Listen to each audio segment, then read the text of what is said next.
ಯಾವಾಗ ಬಂದೆ? ಇವಾಗ ತಾನೇ ಬರ್ತಾ ಇದ್ದೀನಿ. ಹೇಗಿದ್ಯಾ? ನಾನು ಚೆನ್ನಾಗಿದ್ದೀನಿ ಮಾವ. ನೀನ್ ಚೆನ್ನಾಗಿದ್ಯಾ? ಚೆನ್ನಾಗಿದ್ದೀನಿ. ನಿಮ್ಮ ತಂದೆ ಹಾಗೂ ಅಣ್ಣನ ಆಶೀರ್ವಾದದಿಂದ ನಾನು ಚೆನ್ನಾಗಿದ್ದೀನಿ. ಹೌದು, ಏನದು ಕೈಯಲ್ಲಿ ಫೋಟೋ ಇದೆ? ಇದಾ? ಇದು ಮಾವ, ಅಮ್ಮನ ಫೋಟೋಗೆಲ್ಲ ಧೂಳು ಅಂಟಿಸ್ಕೊಂಡ್ಬಿಟ್ಟಿತ್ತ. ಅದಕ್ಕೆ ಕೈಯಲ್ಲೆಲ್ಲ ಒರೆಸ್ಕೊಳ್ತಾ ಅಮ್ಮನ ನೆನಪಾಯ್ತಲ್ಲ. ಹೌದು, ಮನೇಲಿ ಯಾರು ಕಾಣ್ತಾ ಇಲ್ಲ, ಏನಾಗಿದ್ದಾರಲ್ಲ? ಅಪ್ಪಾಜಿ ಕುರಿಗಳನ್ನು ಮೇಯಿಸ್ಕೊ ಬರ್ತೀನಿ ಅಂತ ಹೇಳಿ ಹೋಗಿದ್ದಾನೆ. ಇನ್ನು ನನ್ನಣ್ಣ ರಾಯಣ್ಣ ಆ ಅದನಾಪುರದ ಬಾಳಪ್ಪನ ಜಾತ್ರೆಯಲ್ಲಿ ಇಂದು ಟಗರಿನ ಕಾಳಗ ಏರ್ಪಡಿಸಿದ್ದಾರೆ. ಆ ಟಗರಿನ ಕಾಳಗದಲ್ಲಿ ನಮ್ಮ ಮೈಲಾರಿಯನ್ನು ಕರೆದುಕೊಂಡು ಆ ಟಗರಿನ ಕಾಲಕ್ಕೆ ಹೋಗಿದ್ದಾನೆ ನನ್ನಣ್ಣ ರಾಯಣ್ಣ. ನೀನು ಬರೋ ಸಮಯ ಆದ್ರೂ ಬರ್ಲಿಲ್ಲ ಅಷ್ಟೇ. ಮರ್ತೇ ಬಿಟ್ಟಿದೆ ಮಾವ.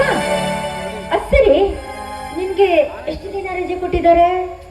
ನನಗ ಈ ಮುದ್ದು ಸುಂದರಿ ಬರೀ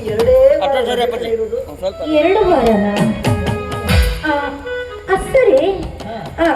ಅದೇ ನೀ ಬರುವಾಗ ನೀನು ಒಬ್ಬನೇ ಬಂದ್ಯೋ ಅಥವಾ ಜೊತೆಲಿ ಯಾರಾದ್ರೂ ಕರ್ಕೊಂಡು ಬಂದ್ಯೋ ಅಂತ? ಏನಂತ ಮಾತಾಡ್ತೀಯ? ಜೊತೆಯಲ್ಲಿದ್ದ ಜೀತ ದಾಳಿನಂತೆ ಬಾಡಿಗೆ ಕೋಣೆಯಲ್ಲಿ ಮಲಗಿ ವಿದ್ಯಾಭ್ಯಾಸ ಮಾಡುವಂತ ನನಗೆ ಎಲ್ಲಿಂದ ಜೊತೆಗಾರರು? ಅದರಲ್ಲೂ ನಿನ್ನನ್ನು ಬಿಟ್ಟು ಬೇರೆ ಯಾರನ್ನಾದ್ರೂ ನೋಡಿದ್ದೆ ಹೋದಾದ್ರೆ ಉಪ್ಪು ದಿನ ಮನೆಗೆ ದ್ರೋಹ ಬಗೆದಂತ. ಈ ಮಾತನ್ನು ನಾನು ಯಾಕೆ ಹೇಳ್ತಾ ಇದ್ದೀನಿ ಅಂತ ಹೇಳಿದ್ರೆ, ಚಿಕ್ಕ ವಯಸ್ಸಿನಲ್ಲೇ ತಂದೆ ತಾಯಿನ ಕಳ್ಕೊಂಡಂತ ನನಗೆ ನಿಮ್ಮ ತಂದೆಯವರು ನನ್ನನ್ನು ಆಶ್ರಯಿಸಿ ಈ ಸಮಾಜದಲ್ಲಿ ಒಬ್ಬ ವಿದ್ಯಾವಂತನನ್ನು ಮಾಡಿದ್ದಾರೆ. ಅದರಲ್ಲೂ ನಿನ್ನ ಕೈ ಹಿಡಿದು ಪತಿಯನ್ನಾಗಿ, ನನ್ನ ಪತಿಯನ್ನಾಗಿ, ನಿನ್ನ ಸತಿಯನ್ನಾಗಿ ಸ್ವೀಕಾರ ಮಾಡಬೇಕನ್ನುವಂಥದ್ದೇ ಅವರ ಆಸೆ. ಅದರಲ್ಲೂ ನಿನ್ನ ಆಸೆ ಕೂಡ ಅದೇ ತಾನೇ. ನಿಜ. ನೋಡು ಬಾಬಾ, ಅಪ್ಪಾಜಿ ಬರೋದು ಸ್ವಲ್ಪ ಲೇಟ್ ಆಗೋದು. ಅಣ್ಣನೂ ಎಷ್ಟೊಂದಿಗೆ ಬರ್ತಾನೋ ಗೊತ್ತಿಲ್ಲ. ಅವರಿಬ್ರು ಬಂದ ನಂತರ ಊಟ ಮಾಡ್ತಾ ಇತ್ತು.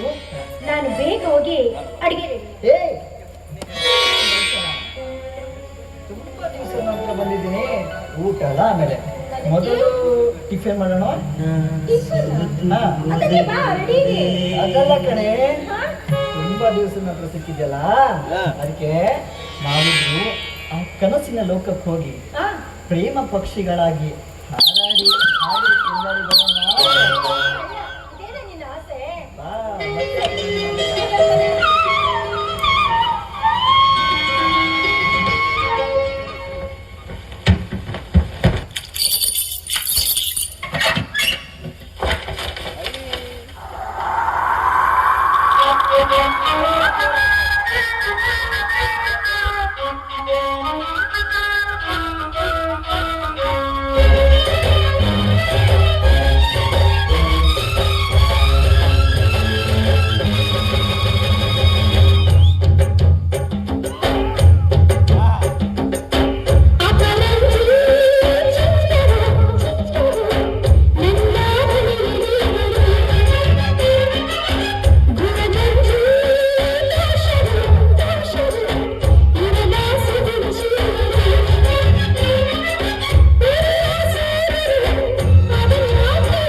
ತುಂಬಾ ಸಂತೋಷವಾಯ್ತು.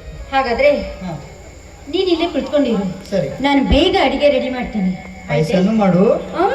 ಓಕೆ. ಇವತ್ತು ಹಬ್ಬ ಅಲ್ವೇ, ಅದಕ್ಕೆ ಪಾಯಸ ಹೋಳಿಗೆ ಎಲ್ಲ ರೆಡಿ ಮಾಡ್ತಾರೆ ಆಯ್ತಾ? ಆಯ್ತು.